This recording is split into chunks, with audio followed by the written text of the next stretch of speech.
Remue ménage. Remue ménage.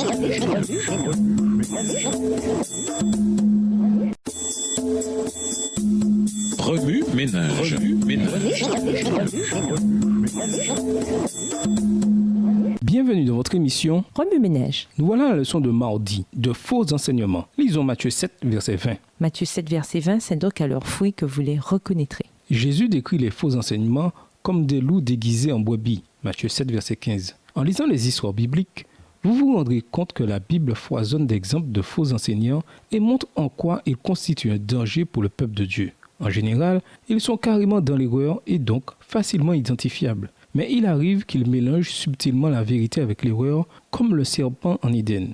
Pas du tout, vous ne mourrez pas. Pour arriver à identifier ces individus, nous devons être enracinés et ancrés dans la vérité. En effet, on ne peut identifier une contrefaçon qu'en la comparant avec l'original. Si ces enseignants ne marchent pas conformément à la loi et au témoignage, la vérité n'est pas en eux. Un prophète doit accepter tous les enseignements bibliques et mener une vie en harmonie avec la parole de Dieu. Les livres de 1 et 2 Samuel et de Jérémie nous donnent de clairs exemples de ce qui arrive aux enfants de Dieu lorsqu'ils choisissent de prêter l'oreille aux faux enseignants au lieu d'écouter sa voix. Prenons le cas de Jérémie, prophète choisi de Dieu. Les Israélites tinrent compte du conseil de faux prophètes au lieu du sien. Ils allèrent jusqu'à maltraiter Jérémie parce que son message les contrariait. Faisant fi de la direction divine, ils cherchèrent refuge en Égypte, ce qui les précipita dans la ruine. Si nous ne connaissons pas très bien la parole de Dieu, nous ne tiendrons pas le coup lorsque des faux prophètes se lèveront.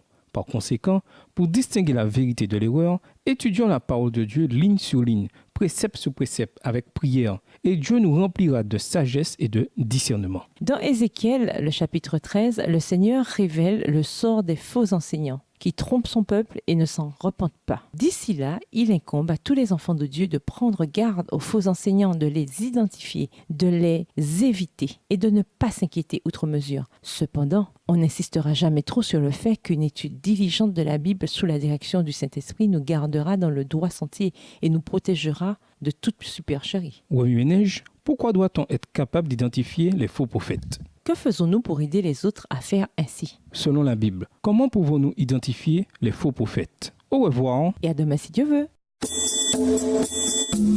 Remue ménage. Remue ménage.